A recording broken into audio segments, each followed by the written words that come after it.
Morning बच्चों, आज का टॉपिक है टाइप्स ऑफ ईएमआई। ईएमआई का फुल फॉर्म हो गया इलेक्ट्रोमैग्नेटिक इंडक्शन, यानी विद्युत चुंबकीय प्रेरण के प्रकार। तो देखिए, ईएमआई दो टाइप का होता है। ईएमआई कितने टाइप का होता है? दो टाइप का। एक होता है सेल्फ इंडक्शन और एक होता है म्यूचुअल इंडक्शन। सेल्फ इंडक्शन को हिंदी में स्व प्रेरण कहते हैं और म्यूचुअल इंडक्शन को अन्योन्य प्रेरण कहते हैं। यानी विद्युत चुंबकीय प्रेरण दो प्रकार के होते हैं, एक हो गया स्व प्रेरण, एक हो गया अन्योन्य प्रेरण। इलेक्ट्रोमैग्नेटिक इंडक्शन के दो टाइप हो गए, सेल्फ इंडक्शन, म्यूचुअल इंडक्शन। मान लीजिए यह एक कॉइल है। इस कॉइल से जब करंट फ्लो होगा तो इस कॉइल के अंदर मैग्नेटिक फील्ड लाइन होगा, मैग्नेटिक फील्ड बनेगा। इसका मतलब इस कॉइल से होकर मैग्नेटिक फ्लक्स पास होगा। जब इस कॉइल से करंट फ्लो होगा तो इस कॉइल से जैसे ही करंट फ्लो होगा तो इसके अंदर मैग्नेटिक फील्ड बनेगा। आपने पढ़ा था किसी सोलेनॉइड से जब करंट फ्लो होता है तो उसके अंदर मैग्नेटिक फील्ड बनता है, जिसका फॉर्मूला है म्यू नॉट एन आई, जहां एन क्या है? Number of turns per unit length. तो अगर इस कॉइल से करंट पास होगा तो इसके अंदर मैग्नेटिक फील्ड बनेगा। इसका मतलब इस कॉइल से फ्लक्स पास होगा। ठीक है, अगर करंट का वैल्यू चेंज होगा तो फील्ड भी चेंज हो जाएगा, फ्लक्स भी चेंज हो जाएगा। तो इसका मतलब अगर किसी कॉइल से फ्लो होने वाले करंट का वैल्यू चेंज होगा, डेल्टा आई का मतलब चेंज इन करंट। तो अगर किसी कॉइल से फ्लो होने वाला करंट चेंज होगा तो निश्चित रूप से फील्ड चेंज होगा। फील्ड चेंज होगा तो फ्लक्स चेंज होगा, क्योंकि फ्लक्स तभी चेंज होता है जब या तो फील्ड चेंज हो, या एरिया चेंज हो, या थीटा चेंज हो। तो अगर किसी कॉइल से फ्लो होने वाला करंट चेंज होगा तो फील्ड चेंज होगा, फ्लक्स चेंज होगा, और फ्लक्स चेंज होगा तो एक ईएमएफ इंड्यूस होगा। ठीक है, तो कहने का मतलब ये हो गया कि जब भी किसी कॉइल से फ्लो होने वाला करंट चेंज होगा तो उसमें एक ईएमएफ इंड्यूस होता है। अभी तक हम लोग क्या पढ़ रहे थे कि अगर किसी कॉइल से गुजरने वाले फ्लक्स का मान चेंज होगा तो उसमें ईएमएफ इंड्यूस होगा।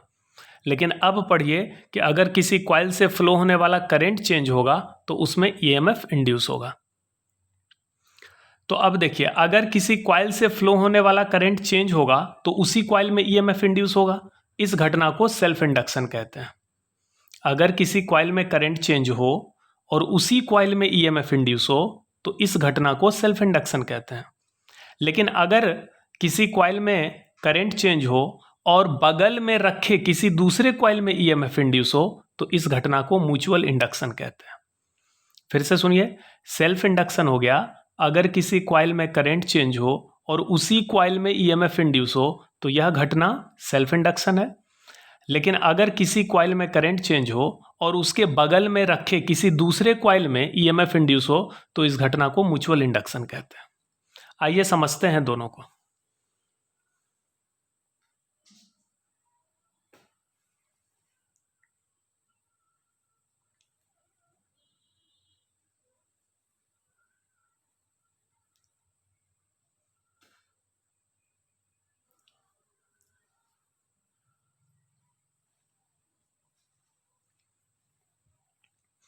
यह एक कॉइल है। इस कॉइल को मैंने एसी वोल्टेज सोर्स से कनेक्ट किया है। तो इस एसी वोल्टेज सोर्स से कौन सा करंट फ्लो होगा? AC current. आप जानते हैं कि एसी करंट चेंज होते रहता है, बड़ी तेजी से एसी करंट का वैल्यू बढ़ता है, घटता है, डायरेक्शन बदलता है, फिर चेंज होता है। तो अगर यह करंट चेंज हो रहा है, क्योंकि ये एसी करंट है, यह अल्टरनेटिंग करंट है, तो ये तो चेंज होगा। तो ये करंट चूंकि एसी है, ये लगातार चेंज हो रहा है, तो इस कॉइल से जो फ्लक्स पास होगा वो भी चेंज होगा। इसका मतलब इसमें एक ईएमएफ इंड्यूस होगा। तो इस कॉइल से गुजरने वाला करंट चेंज हो रहा है और इसी कॉइल में ईएमएफ इंड्यूस हो रहा है, तो इस घटना को हम सेल्फ इंडक्शन कहते हैं। इसका मतलब इस कॉइल से जो फ्लक्स पास हो रहा है, देख रहे हैं ये जो कॉइल है पूरा, इस कॉइल से कितना फ्लक्स पास होगा वो डिपेंड करता है करंट पर। जितना ज़्यादा करंट फ्लो होगा उतना अधिक फील्ड होगा, जितना अधिक फील्ड होगा उतना ज़्यादा फ्लक्स पास होगा। कहने का मतलब ये हुआ कि किसी कॉइल से गुजरने वाले फ्लक्स का मान डायरेक्टली प्रोपोर्शनल होता है उस कॉइल में फ्लो होने वाले करंट के। किसी कॉइल से कितना फ्लक्स पास होगा यह सीधा सीधा प्रोपोर्शनल है उस कॉइल से फ्लो होने वाले करंट के। इसका मतलब फाई प्रोपोर्शनलिटी को हटाएंगे तो एक बराबर का साइन देंगे और एक कांस्टेंट देंगे L, तो phi is equal to L into I. ये फॉर्मूला हो गया phi इक्वल टू Li, जहां L को कहते हैं सेल्फ इंडक्टेंस यानी स्वप्रेरकत्व। L को क्या कहेंगे? Self inductance. और L बराबर क्या फॉर्मूला निकल गया? L का फॉर्मूला निकल गया phi बाय आई। L बराबर हो गया phi बाय आई। phi का ऐसा यूनिट होता है वेबर, ये मैग्नेटिक फ्लक्स है, और करंट का ऐसा यूनिट होता है एम्पियर। तो L का ऐसा यूनिट हो गया वेबर पर एम्पियर, जिसको हेनरी कहते हैं। यानी सेल्फ इंडक्टेंस का ऐसा यूनिट हेनरी होता है, और हेनरी को हम वेबर पर एम्पियर लिखते हैं। अगर L का डायमेंशन फार्मूला निकालना हो तो मैग्नेटिक फ्लक्स का डायमेंशन फार्मूला अब बाय करंट का डायमेंशन फार्मूला। अब जब इसका रेशियो निकालिएगा तो L का डायमेंशन निकल जाएगा। तो यहाँ पर देखिए, यहाँ पर एक ही कॉइल है, इस कॉइल में करंट जैसे ही चेंज होगा तो इसमें एक EMF इंड्यूस होगा। तो अगर किसी कॉइल में करंट चेंज हो और उसी कॉइल में EMF इंड्यूस हो तो यह घटना सेल्फ इंडक्शन है, और इस EMF को सेल्फ इंड्यूस्ड EMF कहते हैं। ठीक है, लेकिन यहाँ पर आइए, यहाँ पर मैंने दो कॉइल लिया। ये पहला कॉइल को हम प्राइमरी कॉइल कह रहे हैं और इस वाले कॉइल को हम सेकेंडरी कॉइल कह रहे हैं। ठीक है, यहाँ पर दो कॉइल है, प्राइमरी कॉइल, सेकेंडरी कॉइल, यानी प्राथमिक कुंडली, द्वितीयक कुंडली। तो दो कॉइल है। जो प्राइमरी कॉइल है इसको मैंने AC वोल्टेज सोर्स से कनेक्ट किया। तो जब प्राइमरी कॉइल से करंट फ्लो होगा IP का मतलब हो गया प्राइमरी करंट, तो यहाँ पर जो करंट फ्लो हो रहा है ये AC करंट है। तो जब ये AC करंट इससे पास होगा तो इसके अंदर फ्लक्स चेंज होगा, और यही फ्लक्स इससे भी कनेक्ट होगा। ऐसे देखिए, जब इससे करंट पास होगा तो इसके अंदर मैग्नेटिक फील्ड लाइन बनता है, और मैग्नेटिक फील्ड लाइन हमेशा क्लोज लूप बनता है। तो ये मैग्नेटिक फील्ड लाइन इससे भी तो पास होगा, ऐसे करके।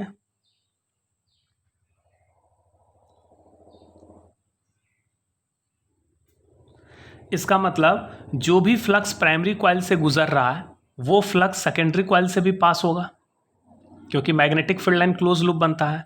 तो अब देखिए, अगर ये करंट बढ़ जाए तो इससे जो पास हो रहा है फ्लक्स वो भी बढ़ेगा, और इससे जो पास हो रहा है फ्लक्स वो भी बढ़ेगा। इसका मतलब सेकेंडरी कॉइल से कितना फ्लक्स पास होगा वो डिपेंड करता है प्राइमरी कॉइल के करंट के। यहाँ पर करंट बढ़ेगा तो यहाँ पर फील्ड बढ़ेगा, यहाँ पर भी फील्ड बढ़ेगा, यहाँ फ्लक्स बढ़ेगा, यहाँ फ्लक्स बढ़ेगा।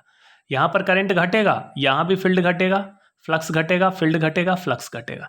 इसका मतलब सेकेंडरी कॉइल से जो फ्लक्स पास होगा, flux passing through secondary coil, phi s का मतलब हो गया flux passing through secondary coil is directly proportional to primary current.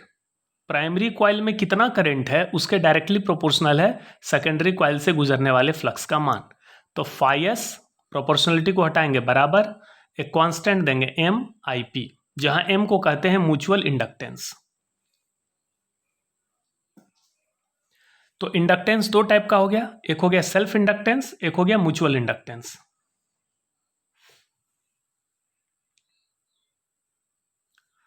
अब देखिए, इंडक्शन इलेक्ट्रोमैग्नेटिक इंडक्शन, ये दो टाइप का हो गया, एक हो गया सेल्फ इंडक्शन, एक हो गया म्यूचुअल इंडक्शन।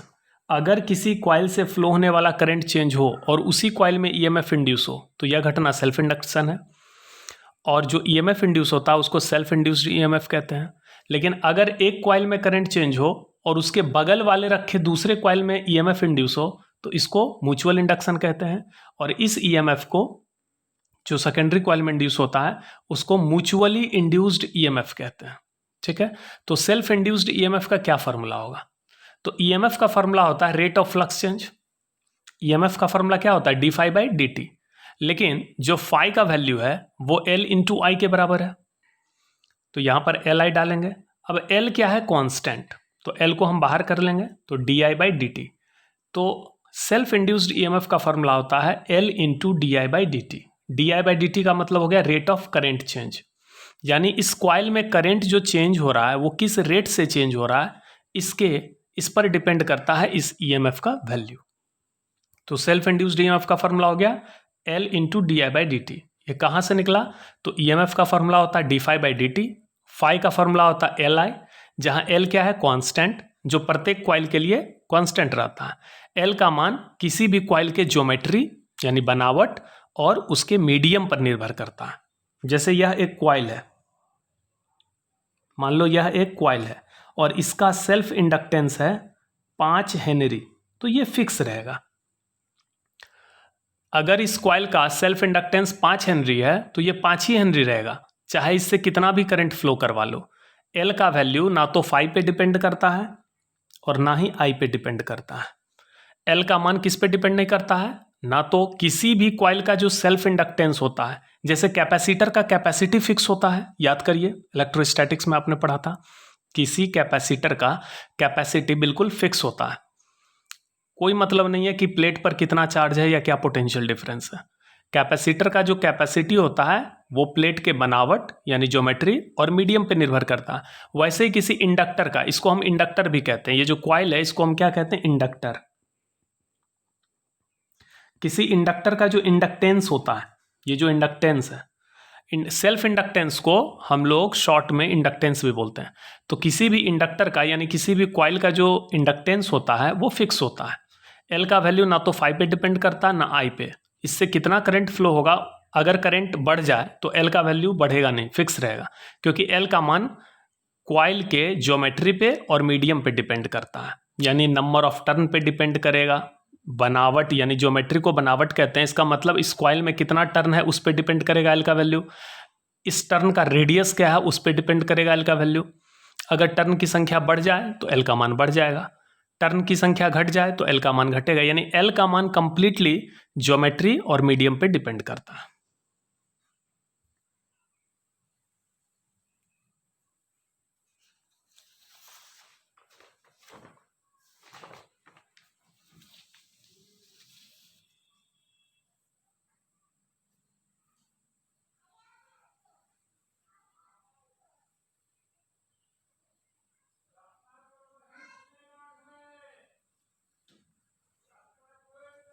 अब देखिए क्या है, self inductance of a circular coil and A solenoid.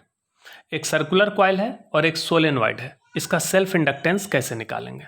First number देखिए, सर्कुलर कॉइल, यह एक सर्कुलर कॉइल है, ध्यान से देखिए यह कैसा कॉइल है, सर्कुलर कॉइल। इस सर्कुलर कॉइल में मान लीजिए n टर्न्स है और इस कॉइल से कितना करंट फ्लो हो रहा है, I। तो इस कॉइल के सेंटर पर मैग्नेटिक फील्ड का वैल्यू कितना होगा, बी का फॉर्मूला हम लोग जानते हैं, म्यू नॉट I/2R होता है, ये चैप्टर 4 में बताए थे। लेकिन चूंकि कॉइल में n टर्न्स हैं तो यहां पर टोटल फील्ड का वैल्यू होगा mu naught I/2R into n।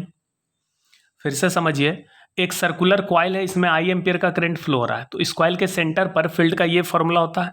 चूंकि इस कॉइल में n टर्न है तो प्रत्येक टर्न के कारण यहां पर फील्ड का वैल्यू n टाइम्स बढ़ जाएगा। तो ये तो फील्ड हो गया। अब फ्लक्स की बात करते हैं, किसी भी कॉइल से कितना फ्लक्स पास होता है, B.S, क्योंकि ये जो एरिया है इसी से ये मैग्नेटिक फील्ड लाइन पास हो रहा है। तो यहां पर देखिए वेक्टर भी ऊपर की ओर है और एरिया वेक्टर भी ऊपर होगा, S वेक्टर, तो दोनों के बीच का एंगल क्या हो गया, 0 डिग्री, मैक्सिमम फ्लक्स पास हो रहा है। तो B.S, BS cos theta, theta हो गया 0, कॉस 0 हो गया 1, तो BS हो गया। लेकिन चूंकि कॉइल में n टर्न है, अगर एक टर्न से B.S फ्लक्स पास होगा तो n टर्न से कितना फ्लक्स पास होगा, B.S इंटू n, यानी BS cos theta into n, BS cos 0 into n यानी BSN, इतना फ्लक्स पास होगा। अब B का वैल्यू यहां पर पुट करिए, ये क्वेश्चन इंपॉर्टेंट है, बोर्ड एग्जाम में आता है, 2 नंबर में आएगा, शॉर्ट क्वेश्चन में आएगा कि किसी सर्कुलर कॉइल का सेल्फ इंडक्टेंस निकालें। तो सर्कुलर कॉइल का सेल्फ इंडक्टेंस देखिए कैसे निकालेंगे। मान लेते हैं एक सर्कुलर कॉइल है, उसमें n टर्न है, मान लेते हैं उसमें I एम्पियर का करंट फ्लो रहा है, उसके सेंटर पर फील्ड का ये वैल्यू होगा और उस कॉइल से गुजरने वाले फ्लक्स का ये वैल्यू होगा। फ्लक्स का वैल्यू यहाँ निकालते हैं, B का वैल्यू पुट करिए, mu naught I/2R into n, mu naught I/2R into n। S का मतलब हो गया area of each coil, coil का एरिया होगा πr², जहां r इसका रेडियस है, इंटू नंबर ऑफ टर्न हो गया n, n इंटू n हो गया n², तो म्यू नॉट πn² RI/2।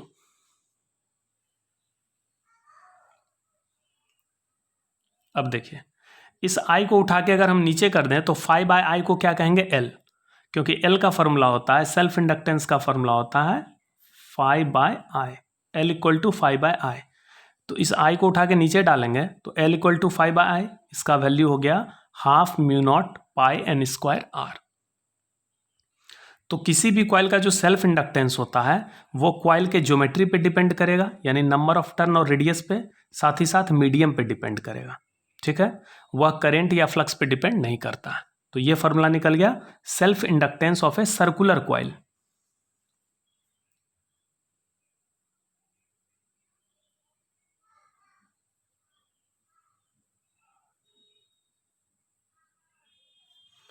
मान लीजिए ये एक सोलेनॉइड है, इस सोलेनॉइड का लंबाई है L, टोटल लेंथ कितना है L, और इस सोलेनॉइड में टोटल नंबर ऑफ टर्न्स 1 2 3 4 5, मान लेते हैं total number of turns capital N है। तो total number of turns by total length, इसको number of turns per unit length कहेंगे। तो स्मॉल n क्या है? Number of turn per unit length, यानी 1 मीटर लंबाई में कितने टर्न है, इसको कैसे कैलकुलेट करेंगे? तो इसमें कुल टर्नों की संख्या जितनी है अब बटे कुल लंबाई जितनी है। इसके अंदर मान लेते हैं इस सोलेनॉइड से I एम्पीयर का करंट फ्लो हो रहा है, तो इसके अंदर मैग्नेटिक फील्ड का जो वैल्यू होगा वो वैल्यू कितना होगा? म्यू नॉट एन आई। इस सोलेनॉइड के अंदर ये फील्ड का वैल्यू होगा। फ्लक्स का वैल्यू क्या होगा? किसी एक कॉइल से कितना फ्लक्स पास हो रहा है, देखिए इस कॉइल का एरिया इधर होगा और फील्ड लाइन भी वैसे ही पास हो रहा है, एंगल 0 डिग्री है, तो B dot S B S cos theta cos 0 1 B S होगा। लेकिन यहाँ से यहाँ तक n टर्न है तो बी एस एन हो जाएगा। b का वैल्यू पुट करिए mu not an I, n का वैल्यू, यहाँ से n का वैल्यू क्या हो जाएगा? स्मॉल n इंटू एल, और s का मतलब हो गया एरिया ऑफ ईच टर्न। इसको आप पाई आर स्क्वायर भी लिख सकते हैं, लेकिन यहाँ पर s को हमने ऐसे लिखा है। तो mu not an square S L I. अब इस i को उठा के फाई के नीचे डाल दो, तो ये i जैसे ही फाई के नीचे जाएगा तो फाई बाय आई को क्या कहेंगे? l। तो l बराबर क्या हो गया? Mu not an square S I, mu not an square S L. तो ये हो गया आपका self inductance of A solenoid. किसी सोलेनॉइड का जो सेल्फ इंडक्टेंस होता है वो होता है mu not an square S L. तो इसका मतलब किसी सोलेनॉइड का सेल्फ इंडक्टेंस उसके ज्योमेट्री और मीडियम पे डिपेंड करता है। ठीक है, करंट या फ्लक्स पे डिपेंड नहीं करता है। तो चलिए अब इसको लिखना है, इसको लिखिए।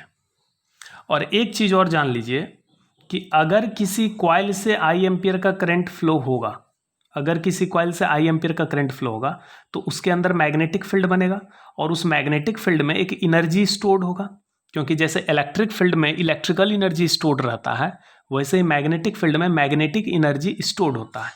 चुंबकीय क्षेत्र में चुंबकीय ऊर्जा संचित होती है।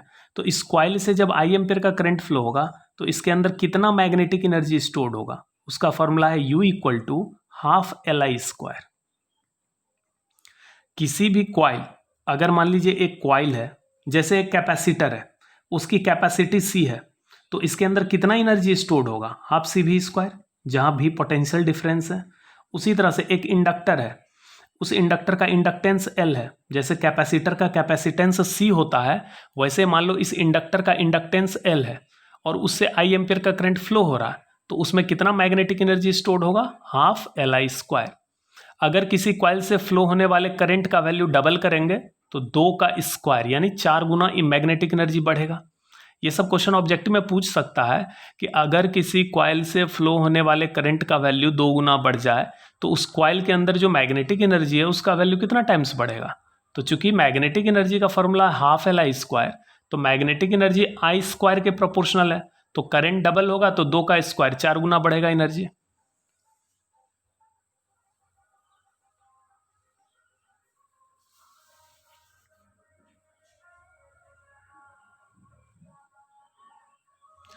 यहां से टॉपिक स्टार्ट हो गया, types of electromagnetic induction. There are 2 types of EMI। पहला हो गया self induction, the phenomenon of development of an EMF in a coil when current through the same coil changes is called self induction. अगर किसी coil से flow होने वाला current change हो और उसी क्वाइल में EMF इंड्यूस हो तो इस फेनोमेना को हम सेल्फ इंडक्शन कहते हैं। If I current flows through a coil then flux passing through it is.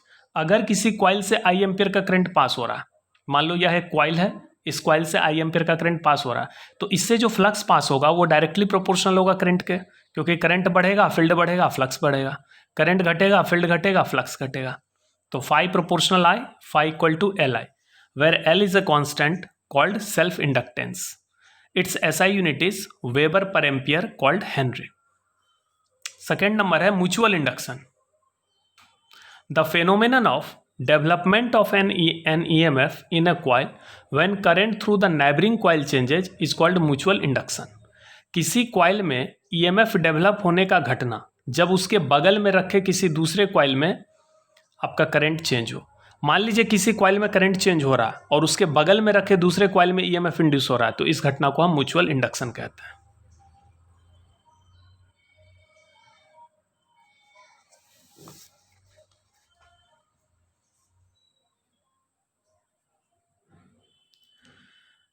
If IP is the current in the primary coil, then flux linked with the secondary coil will be. यहाँ पर ये primary coil है, ये secondary coil है, ये load है.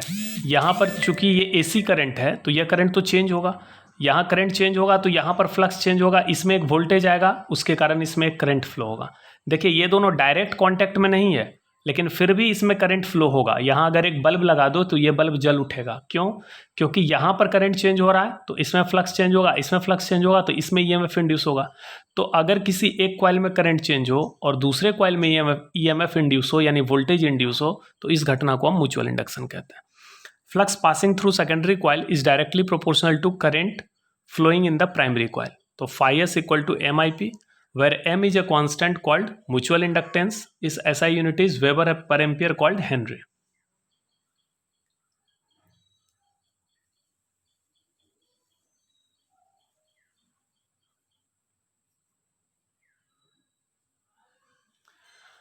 Self inductance of a circular coil and A solenoid. यह एक सर्कुलर कॉइल है, इसमें I एम्पेयर का करंट फ्लो रहा है, इसमें नंबर ऑफ टर्न N है. तो यहाँ पर मैग्नेटिक फील्ड का value. Consider a circular coil of radius R having N turns. Magnetic field at the centre of coil will be. Coil के सेंटर पर फील्ड का वैल्यू होगा mu naught I/2R into N. So flux passing through the coil will be. Coil से गुजरने वाले flux का value होगा BNS. यहाँ पर ये B का वैल्यू पुट करिए N इंटू S. S का मतलब हो गया area of each turn πr². अब इस I को उठा के इस फाई के नीचे डालो तो L का वैल्यू मिल जाएगा phi/I. तो hence self inductance of the coil will be half mu naught πn²R. अब देखिए किसी सोलेनॉइड का हम कैसे निकालते हैं सेल्फ इंडक्टेंस.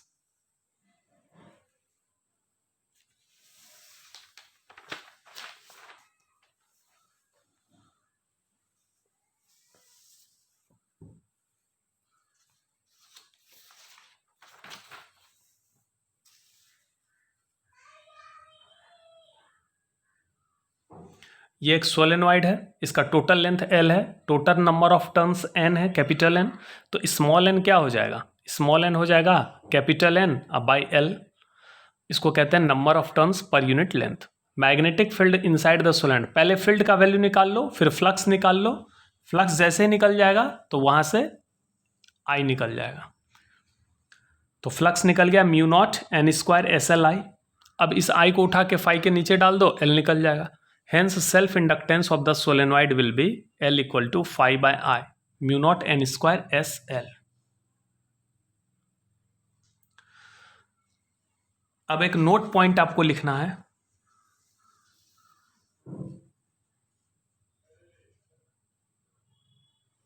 ये नोट पॉइंट आप लिखेंगे magnetic energy stored in a coil. अगर ये क्वाइल है, इस क्वाइल का इंडक्टेंस L है, इस कॉइल का इंडक्टेंस L है और इससे I एम्पेयर का करंट फ्लो होगा, तो इसके अंदर जो मैग्नेटिक फील्ड बनेगा उसके अंदर इतना एनर्जी स्टोर्ड होगा हाफ Li². जैसे कैपेसिटर में एनर्जी स्टोर्ड होता है हाफ CV². तो कैपेसिटर में जो एनर्जी स्टोर्ड होता है उसको इलेक्ट्रिकल एनर्जी कहते हैं और इंडक्टर में जो एनर्जी स्टोर्ड होता है उसको मैग्नेटिक एनर्जी कहते हैं. तो किसी कॉइल में संचित चुंबकीय ऊर्जा का मान U equal to half Li² होता है. अब हिंदी मीडियम के बच्चे लिखिए.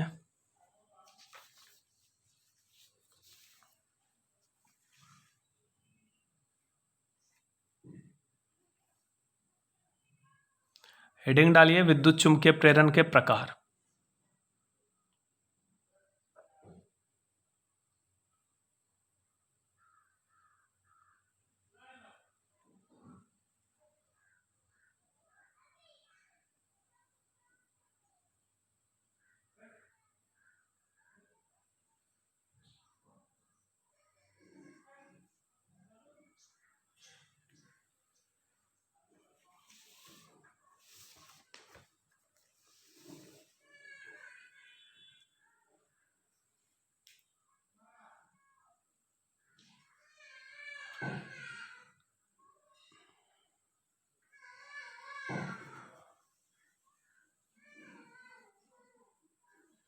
Self inductance of a circular coil and A solenoid.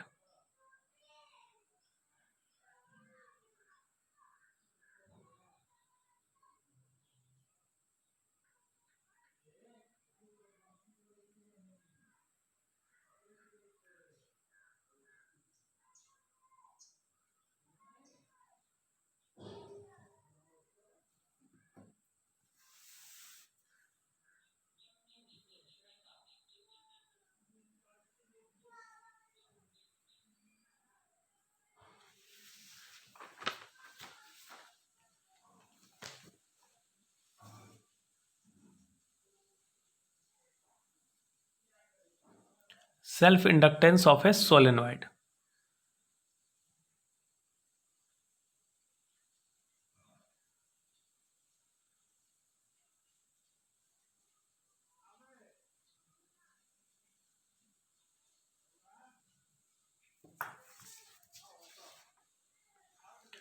अब एक नोट पॉइंट लिख लीजिए।